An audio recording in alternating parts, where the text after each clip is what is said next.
this video, or let me start from this. In the previous video, we had talked about what a Daniell cell is, and if you want to learn that again, feel free, or if you want a clearer understanding about a Daniell cell, definitely watch the video. In this video, we are going to be talking about a galvanic cell. So basically, a galvanic cell is an electrochemical cell which helps in the conversion of the spontaneous chemical energy to a electrical energy. So basically you have chemical energy from a spontaneous process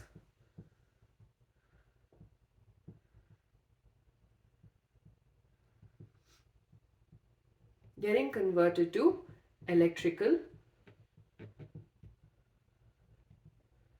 energy. So essentially, a Daniell cell is an example of a galvanic cell. Okay, so in a galvanic cell, you have the chemical energy that is coming out from a spontaneous process getting converted to the electrical energy. So obviously, we are going back to the Daniell cell. We are going to talk about the reaction. So Zn, zinc is going to undergo oxidation, right? So zinc plus Cu2 plus gives rise to Zn2 plus Cu, which is a solid. So zinc plus Cu2 plus gives rise to Zn2 plus Cu. Now this is a redox reaction. So you have the process of oxidation and reduction taking place simultaneously, right? So we are going to be writing the two processes. First, we'll start with the oxidation.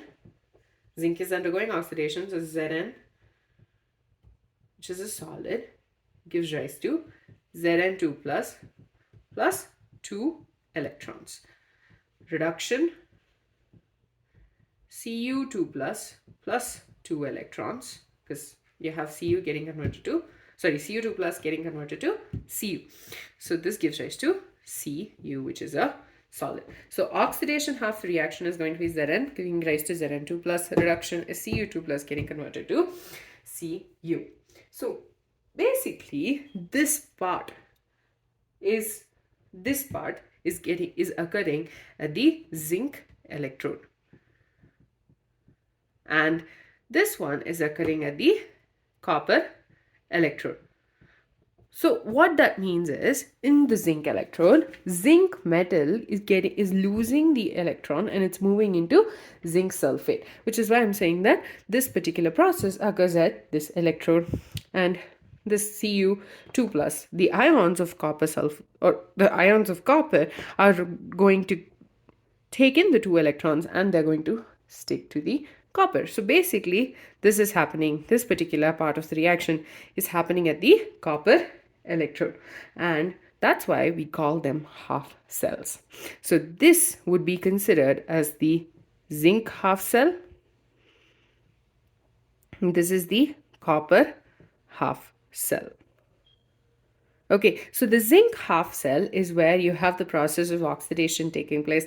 The copper half cell is where you have the process of reduction taking place. So using this as your basic idea, you can design as many galvanic cells as you wish to. The main things that a galvanic cell would need is a half cell,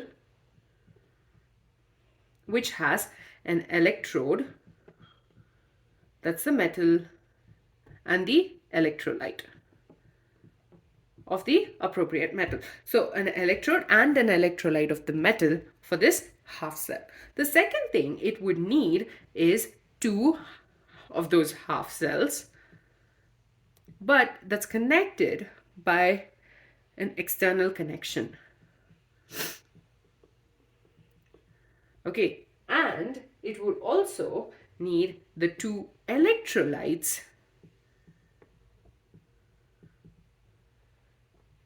connected by a salt bridge.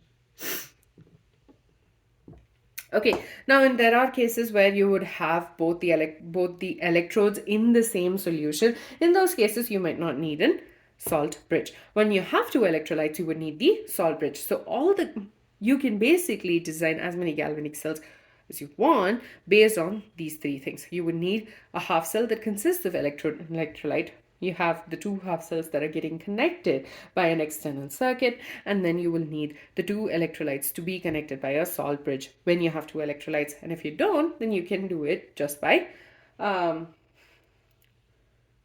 in cases where you don't have two electrolytes, then you can just have it directly. They'll be in the solution, so you wouldn't need a salt bridge. Both the electrodes would be in the same solution. You would not need the salt bridge. So this is all you need to understand about galvanic cells.